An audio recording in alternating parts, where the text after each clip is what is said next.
ఆసన్న లొంగుబాటు ఈయన ఆసన్న అలియాస్ ఆయన పేరేంది రూపేష్ అలియాస్ ఇంకేదో 2-3 పేర్లు ఉన్నాయి. సో ఆయన కూడా లొంగిపోతున్నారు. ఆయనతో పాటు పలువురు మావోయిస్టు నేతలు జగ్దల్పూర్కు చేరుకున్న 200 మంది అట. మొత్తం 200 మంది మావోయిస్టులు +1 ఆసన్నతో పాటు ఇగో ఈయన ఆయన బృందం మొత్తం ఇట్లా నడుచుకుంటూ వస్తూ ఉన్నారు బయటికి. ఇగో సో ఇతనే ఆసన్న. ఈయన పేరు తక్కళ్ళపల్లి వాసుదేవరావు. ఐపీఎస్ ఉమేష్ చంద్ర చంపేశారు కదా, ఆయన దాంట్లో ఆ కేసులో కూడా ఈయన ప్రధాన వ్యక్తిగా వ్యవహరించిండు. ఎవరు? ఆసన్న. సో ఇక్కడ మన ఎస్ఆర్ నగర్ దగ్గర స్టాచ్యూ ఉంటుంది కదా పెద్దగా, సో ఆ స్టాచ్యూ ఐపీఎస్ ఉమేష్ చంద్రది. ఆయనని లేపేసిన దాంట్లో ఈయనది ప్రధాన పాత్ర. చాలా పెద్ద పెద్ద వాళ్ళు ఉన్నారు. మాధవరెడ్డి గట్కేసర్ దగ్గర బ్లాస్ట్ చేసిరు కదా, ఆయన టాటా సఫారీ కార్లో వెళ్తున్నప్పుడు బాంబులు పేల్చి చంపేశారు. ఆయన ఆనాడు హోమ్ మినిస్టర్గా ఉన్నాడు. 2000 సంవత్సరంలో జరిగింది, ఇది మనందరికీ తెలుసు. సో మాధవరెడ్డి కేసులో కూడా ఈయనే అని ఆరోపణలు ఉన్నాయి. దాని తర్వాత చంద్రబాబు నాయుడుది ఇంకా భయంకరమైంది. 2004 కదా, 4కు ముందు చంద్రబాబు నాయుడు మీద అలిపిరి దగ్గర తిరుపతి అలిపిరి దగ్గర అటాక్ జరిగింది. ఆ అటాక్లో కూడా తక్కళ్ళపల్లి వాసుదేవరావు కీలకం. So IPS Umesh Chandra, Madhava Reddy and Chandrababu. ఇప్పుడు విషయం ఏంటంటే ఇట్లాంటి వాళ్ళు బయటికి రావడం వల్ల వీళ్ళకి సెక్యూరిటీ భద్రత ఉంటుందన్నది కూడా పెద్ద క్వశ్చన్ మార్క్. ఇప్పుడు మీరు చూడండి, ఆయన ఎవరు? బస్వరాజు. ఎవరు? మన నంబాల కేశవరావు పార్టీ చీఫ్. ఆయన శ్రీకాకుళం కదా. ఆయన బాడీని ఇక్కడికి తీసుకురావడానికి ససేమిరా చంద్రబాబు నాయుడు ఒప్పుకోలే. ఎందుకంటే ఆయన మీద జరిగిన దాడిలో నంబాల కేశవరావు కూడా చాలా కీలక పాత్ర. కాబట్టి ఆయన చనిపోయిన తర్వాత బాడీని కూడా ఆ శ్రీకాకుళం తేవడానికి ఒప్పుకోకపోతే అక్కడే దహనం చేసేసారు కదా, మనం చూసినాం. మరి ఇప్పుడు ఈయన ఏకంగా లొంగిపోయి జనజీవన స్రవంతిలోకి వస్తున్నారు. సో మరి ఇట్లాంటి వాళ్ళకి మరి ప్రభుత్వాలు ఎంత మేరకు భద్రత కల్పిస్తాయి అనేది కూడా చాలా కీలకం. ఇవన్నీ ఆలోచించాల్సిన విషయాలే కదా, మనం ఊరికే కాదు కదా. ఇప్పుడు ఎవరైనా మన సాంబశివుడిది కూడా ఏందది? పొలిటికల్ మర్డరే, దాంట్లో డౌట్ లేదు. నయం మనుషులు చంపారు కాదనట్లేదు. నయం మనుషులతో చంపించింది ఎవరు? పొలిటికల్ లీడర్లే. డౌట్ ఏముంది అందులో? పక్కా పొలిటికల్ మర్డర్ అది. ఏదంటే ఎవరు చేయించారన్నది మనకు మార్కెట్లో ఉన్నది, మనకి పేరు చెప్తే బాగోదు. మార్కెట్లో వినిపిస్తున్న ప్రచారంలో ఉన్నటువంటి పేర్లే కదా, వాళ్ళకి సంబంధించిన కుటుంబ సభ్యులని చంపారని ఆయనని ఇది చేశారని. ఈ చిత్రంలో కనిపిస్తున్న వ్యక్తే మావోయిస్టు పార్టీ కీలక నేత తక్కళ్ళపల్లి వాసుదేవరావు అలియాస్ ఆసన్న.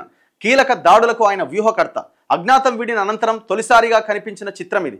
దండకారణ్య సబ్ జోనల్ బ్యూరో కార్యదర్శిగా రూపేష్ పేరుతో వ్యవహరించిన ఆసన్న ఏపీ సీఎం చంద్రబాబు నాయుడు, మాజీ సీఎం నేదురుమల్లి జనార్దన్ రెడ్డిల పైన బాంబులు పేల్చి హత్యాయత్నం, 1999లో ఐపీఎస్ అధికారి ఉమేష్ చంద్ర హత్య, 2000 సంవత్సరంలో నాటి హోంమంత్రి మాధవరెడ్డి హత్య లాంటి ఘటనలకు నేతృత్వం వహించినట్టుగా చెబుతారు.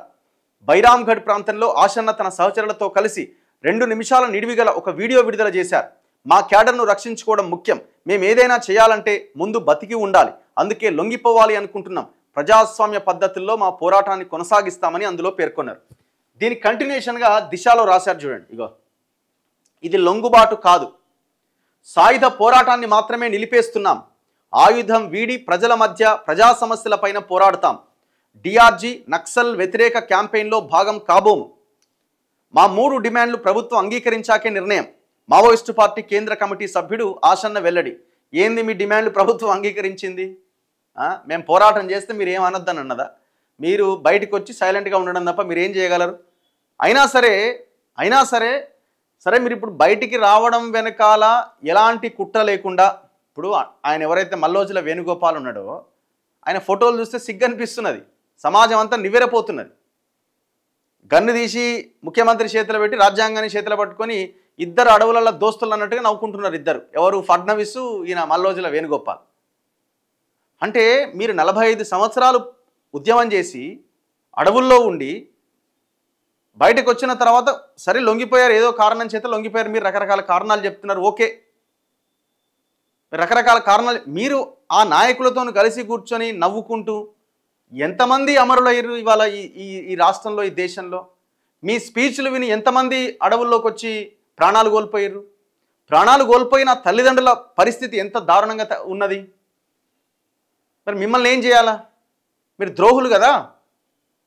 సరే, మీరు రకరకాలుగా చాలామంది లొంగిపోయారు. వాళ్ళు అనారోగ్య కారణాలు, ఇంకోటి రకరకాల కారణాల చేత వాళ్ళు లొంగిపోయినారు. కానీ మీరు లొంగిపోయి బయటకు వచ్చి నవ్వులు పువ్వులు, అసలు ఏం మెసేజ్ని మీరు ఇవ్వదలుచుకున్నారు చెప్పండి?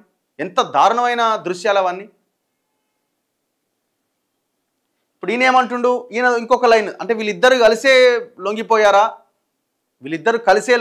లేకపోతే ఈయన సపరేటా అంటే వీళ్ళంతా కలిసే ఈ ప్లాన్ రచించారు అన్నది వినబడతా ఉన్నది. సరే, ఏది ఏమైనా మనం కూడా ముందు నుంచి చెప్పేది ఏంటంటే, ఇక ఆడ ఉండి మనం సాధించేది ఏమీ లేదు. ప్రజా పోరాటాన్ని నిర్మించే ప్రయత్నం చేయండి, ఒక ఆల్టర్నేటివ్ని నిర్మించే ప్రయత్నం చేయండి, రండి ప్రజల్లోకి రండి. మీరు అక్కడ ఉండి మేము చేస్తామనంటే ఈ రాజ్యం మిమ్మల్ని పిట్టలు కాల్చినట్టు కాల్చేయడం తప్ప ఇంకేం చేయదు. వాళ్ళు ఓపెన్గానే చెప్తున్నారు, అయితే లొంగిపోండి లేకపోతే కథం అయిపోండి అని. సో ఇంక మీకు ఆప్షన్ ఏమున్నది? No option. సో ఆ దిశగా నిన్న ఈయన లొంగిపోవడం జరిగింది. ఆయనకు సంబంధించిన వీడియోలు కూడా కొన్ని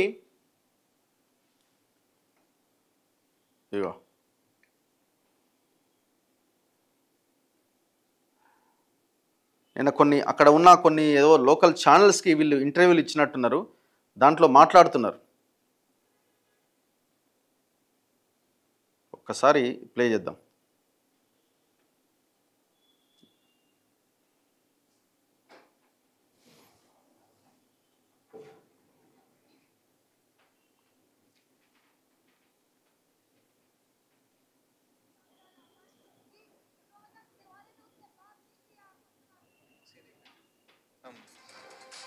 इसको को वार्ता हुई है, शांति वार्ता के लेकर प्रक्रिया जारी थी, लेकिन अभी शांति वार्ता तो नहीं है।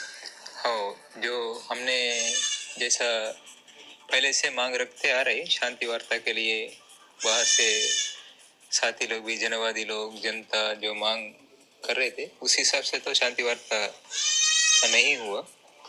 लेकिन हम जो निर्णय लिया, सशस्त्र संघर्ष को विराम करने का निर्णय लेते हुए फिर सरकार के हमारा मांगों को लेकर सरकार के पास हमारा मांग सरकार के सामने रखे, तब सरकार ने हमारा मांगों के प्रति सकारात्मक प्रतिक्रिया व्यक्त की।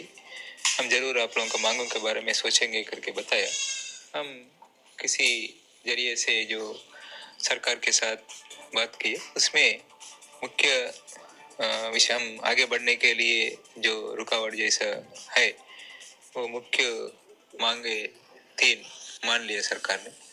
उसमें से एक है, यहाँ जनवादी तरीके से कानून के तहत काम करने वाला मूलवासी बचाओ मंच के ऊपर प्रतिबंध लगाए थे 1 साल पहले, और कहीं उस मंच के नेतृत्व को अरेस्ट करके जेल में बंद किया गया। సో ఆయన ఇంటర్వ్యూ ఏదో విస్తారా అండ్ సంథింగ్ ఏదో ఛానల్లో ఇవ్వడం జరిగింది. వాళ్ళు దాదాపు 200 మంది మొత్తం అంతా రెడీగా ఉన్నారు లొంగిపోవడానికి. ఇప్పుడు ఇదో పెద్ద ఈవెంట్ చేయబోతుంది గవర్నమెంట్. ఎవరు? ఛత్తీస్గఢ్ గవర్నమెంట్ ఆధ్వర్యంలో పెద్ద ఈవెంట్ చేయబోతున్నారు. అక్కడ కూడా సేమ్ మొన్న గడ్చిరోలి దగ్గర ఎట్లాగైతే మల్లోజుల వేణుగోపాల్ లొంగిపోయిండో పెద్ద ఎత్తున గన్ను ఆలకిచ్చి రాజ్యాంగం వీళ్ళు తీసుకోవడం, అక్కడ 138 మంది ఏమో, ఇప్పుడు 200 మంది ఛత్తీస్గఢ్ ముఖ్యమంత్రి ఆధ్వర్యంలో ఇది లొంగుబాటు కార్యక్రమం జరగబోతుంది. సో చాలా పగడ్బందీగా, పద్ధతి ప్రకారంగా, ప్లాన్డ్గా ఎవరైతే మావోయిస్టులు చాలా మందిని చంపేశారని ప్రభుత్వం మీద ఒకటి ఉన్నదో దాన్ని చెరిపేసుకోవడానికి లేదు లొంగిపోతున్నారు వాళ్ళే అని చెప్పడానికి ఇట్లాంటి ఇన్సిడెంట్స్ని ప్రభుత్వం ప్రజల్లో ముందు పెడుతున్నది. మావోయిస్టుల మెగా సరెండర్ నేడు ఛత్తీస్గఢ్లోని జగ్దల్పూర్లో భారీ లొంగుబాటు సభ. హాజరు కాబోతున్న రాష్ట్ర ముఖ్యమంత్రి విష్ణుదేవ్ సాయ్, డిప్యూటీ సీఎం విజయ్ శర్మ, కేంద్ర హోంమంత్రి అమిత్ షా సైతం వస్తారని ఊహాగానాలట. ఆయుధాలతో లొంగిపోబోతున్న సీసీ సభ్యుడు ఆసన్న సహా 150 మందికి పైగా మావోయిస్టులు, డీకేఎస్జెడ్సీ సభ్యులు రాజ్మన్, రణిత, పలువురు డివిజన్ ఏరియా స్థాయి నాయకులు, కమాండర్లు మంగళవారమే కామ్టేడా బీఎస్ఎఫ్ క్యాంపునకు చేరిన 50 మందితో కూడిన రాజ్మన్ టీం, ఈయన టీం బుధవారం మాడ్ నుంచి ఇంద్రావతి దాటి బైరామ్గఢ్ చేరుకున్న ఆసన్న టీం. ఆసన్న టీమే మొత్తం వాళ్ళంతా రెడీగా ఉన్నారు. దాదాపు 200 మంది నక్సలైట్లు, 2 కీలక లీడర్లు ఇవాళ ఛత్తీస్గఢ్ ముఖ్యమంత్రి ముందు లొంగిపోబోతున్నారు. ఇంకొక బిగ్ బ్రేకింగ్ న్యూస్ ఏంటంటే, ఇంకొక నాయకుడు, మన తెలంగాణకు సంబంధించిన మరో నాయకుడు బండి ప్రకాష్, ఈయన పేరు అలియాస్ ప్రభాత్ అని పిలుస్తుంటారు పార్టీలో, ఆయన కూడా లొంగిపోబోతున్నాడట. జనజీవన స్రవంతిలోకి బండి ప్రకాష్ మల్లోజుల బాటలో మరో తెలంగాణ రాష్ట్ర కమిటీ సభ్యుడు నేడో రేపో తెలంగాణ డీజీపీ ముందు సరెండర్. ఆయన స్వస్థలం మంచిర్యాల జిల్లా బెల్లంపల్లి. 40 ఏళ్లకు పైగా ఉద్యమ ప్రస్థానం. లొంగుబాటులో చంద్రన్న సైతం అట. ఇక మిగిలిన వాళ్ళు ఎవరున్నారనంటే రాజిరెడ్డి, గణపతి, చంద్రన్న, ఇంకొక 2-3 ఎవరో పేర్లు ఉన్నాయి. వాళ్ళు మాత్రమే ఇంకా మిగిలి ఉన్నారు. సో చంద్రన్న కూడా లొంగిపోబోతున్నాడు అన్నది ఒక వార్త మనం ఇందులో చూస్తున్నాం. బండి ప్రకాష్ కూడా లొంగిపోబోతున్నాడట. సో ఇదొక మావోయిస్టు పార్టీకి ఎదురు దెబ్బగా కనబడుతున్నది, దాంట్లో డౌట్ లేదు. ఇగో మావోయిస్టు పార్టీకి వరుసగా ఎదురు దెబ్బలు తగులుతూనే ఉన్నాయి. పలు రాష్ట్రాల్లో మావోయిస్టు నేతల సరెండర్ల పర్వం కొనసాగుతోంది. ఇప్పటికే party polit bureau member Mallojula Venugopal Maharashtra ముఖ్యమంత్రి ముందు ఆయుధాలతో లొంగిపోయిన విషయం తెలిసిందే. మరో కేంద్ర కమిటీ సభ్యుడు ఆషన్న అలియాస్ రూపేష్ అలియాస్ తక్కల్లపల్లి వాసుదేవరావు నేతృత్వంలో సుమారు 200 మంది మావోయిస్టులు ఛత్తీస్గఢ్ ప్రభుత్వం ముందు రేపు లొంగిపోనున్న విషయం కూడా తెలిసింది. ఈ నేపథ్యంలో తెలంగాణలో సైతం ఓ అగ్రనేత సరెండర్ కాబోతున్నట్టుగా సమాచారం అందుతోంది. సింగరేణి కార్మిక సమాఖ్య మాజీ కార్యదర్శి Maoist party Telangana state committee member బండి ప్రకాష్ అలియాస్ ప్రభాత్ తెలంగాణ డీజీపీ శివధర్ రెడ్డి సమక్షంలో నేడో రేపో లొంగిపోబోతున్నారు. 40 ఏళ్లకు పైగా ఉద్యమంలో ఉన్న మంచిర్యాల జిల్లా బెల్లంపల్లి వాసి అయిన ప్రకాష్ తీవ్ర అనారోగ్యం కారణంగా పార్టీ నుంచి బయటకు రాబోతున్నారు. జైలు గోడలు బద్దలు కొట్టిన బండి మావోయిస్టు సీనియర్ నేత బండి ప్రకాష్ ప్రస్థానం ఆ పార్టీలో చెరగని ముద్ర. సింగరేణిలో పనిచేస్తూ అప్పటి పీపుల్స్ వార్ ఉద్యమాలకు ఆకర్షితుడై 1980లో సికాసాలో చేరారు. 1988లో బెల్లంపల్లిలో కమ్యూనిస్టు నేత అబ్రహాం హత్య కేసులో జైలుకెళ్లారు. ఆదిలాబాద్ సబ్ జైల్లో శిక్ష అనుభవిస్తూ అప్పటి పీపుల్స్ వార్ నేతలు నల్ల ఆదిరెడ్డి, మహమ్మద్ హుస్సేన్, మంజు రత్నయ్య గౌడ్ తదితరులతో కలిసి సబ్ జైలు గోడలు బద్దలు కొట్టి తుపాకులతో సహా తప్పించుకున్నారు. ఈ ఘటన అప్పట్లో సంచలనం. ఆ తర్వాత 91లో మళ్ళీ అరెస్ట్ అయ్యిండు.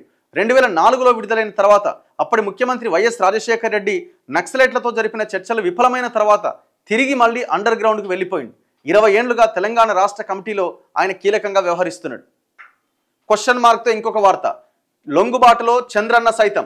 మావోయిస్టులతో లొంగుబాటు వెల్లువ కొనసాగుతున్న వేళ ఆ పార్టీ కేంద్ర కమిటీ సభ్యుడు సీనియర్ తెలంగాణ నేత పుల్లూరి ప్రసాదరావు అలియాస్ చంద్రన్న కూడా త్వరలో జనజీవన స్రవంతిలోకి వస్తారనే చర్చ నడుస్తోంది. బండి ప్రకాష్ బాటలోనే ఆయన కూడా నడుస్తారని, వచ్చే కొద్ది రోజుల్లో తెలంగాణ డీజీపీ శివధర్ రెడ్డి ముందు లొంగిపోతారని అంటున్నారు. అనారోగ్యం, వృద్ధాప్య సమస్యలు ఆయన లొంగుబాటుకు కారణమనే వాదన వినిపిస్తోంది. మల్లోజుల వేణుగోపాల్ లేవనెత్తిన సాయుధ పోరాట విరమణ అంశంతో చంద్రన్నకు ఏకీభావం లేదని, అయితే ఫీల్డ్లో ఉండి పోరాడే సత్తువ లేని నిస్సహాయ పరిస్థితుల్లోనే ఆయన ఈ మార్గం ఎంచుకున్నారని మాట్లాడుకుంటున్నారట. మొత్తానికి ఒకరి వెంట ఒకరు మొత్తం మావోయిస్టు పార్టీలో ఉన్న కీలక నాయకులంతా వాళ్ళ టీంలతో లొంగిపోతున్న పరిస్థితి కనబడుతున్నది. ఇగో ఈయన రాజ్మన్ టీం సభ్యులట వీళ్ళంతా. ఇక మిగిలింది ఎవరు అంటే దేవ్జీ, ఆయన పేరు తిప్పరి తిరుపతి అండ్ హిడ్మా. ఈ మెగా సరెండర్ల పర్వం తర్వాత ఇక ఛత్తీస్గఢ్లో మిగిలేది పోలిట్ బ్యూరో సభ్యుడు Tippiri Tirupati at Devji and DKSZC కార్యదర్శి హిడ్మాలే అన్న చర్చలు విశ్లేషకుల్లో నడుస్తున్నాయి. వీరి ఆధ్వర్యంలోనే సుమారు 150 నుంచి 200 మంది గెరిల్లాలు ఉన్న ఫేమస్ ఫస్ట్ బెటాలియన్ ఉందని, అంటే ఆ బలమైనటువంటి ఆ బలగం అంతా వాళ్ళ దగ్గరే ఉందని, వీరి బలాన్ని తక్కువగా అంచనా వేయలేమని వారు అంటున్నారు. మల్లోజుల వేణుగోపాల్ ప్రతిపాదించిన తాత్కాలిక సాయుధ పోరాట విరమణ పంథాను వీళ్ళిద్దరూ గట్టిగా వ్యతిరేకిస్తున్నారు. కేంద్ర హోంమంత్రి అమిత్ షా, ఛత్తీస్గఢ్ హోంమంత్రి విజయ్ శర్మ సైతం ఇదే విషయాన్ని వెల్లడించారని గుర్తు చేస్తున్నారు. ఉత్తర బస్తర్, అబూజ్మడ్ ప్రాంతాలు మావోయిజం నుంచి విముక్తయ్యాయని, ఇక దక్షిణ బస్తర్ మాత్రమే మిగిలి ఉందని వారు పేర్కొంటున్నారు. మిగిలిన నక్సలైట్లు కూడా ఆయుధాలు వదిలేసి బయటకు రావాలని, లేదంటే బలగాలు దాడి చేసి నిర్మూలిస్తాయని కూడా హెచ్చరిస్తున్నారు. సో సిచ్యువేషన్ ఇంత భయంకరంగా ఉంది. ఇంద్రావతి నది దాటుతున్న ఆసన్న టీం సభ్యులట. మావోయిజం చివరి శ్వాస తీసుకుంటున్నది. 2 రోజుల్లో 258 మంది నక్సలైట్లు లొంగిపోయారు. మిగిలిన వారు కూడా లొంగిపోండి, లేదంటే తీవ్ర పరిణామాలు, లేకపోతే ఖతం చేస్తాం అంటుండెవరు అమిత్ షా.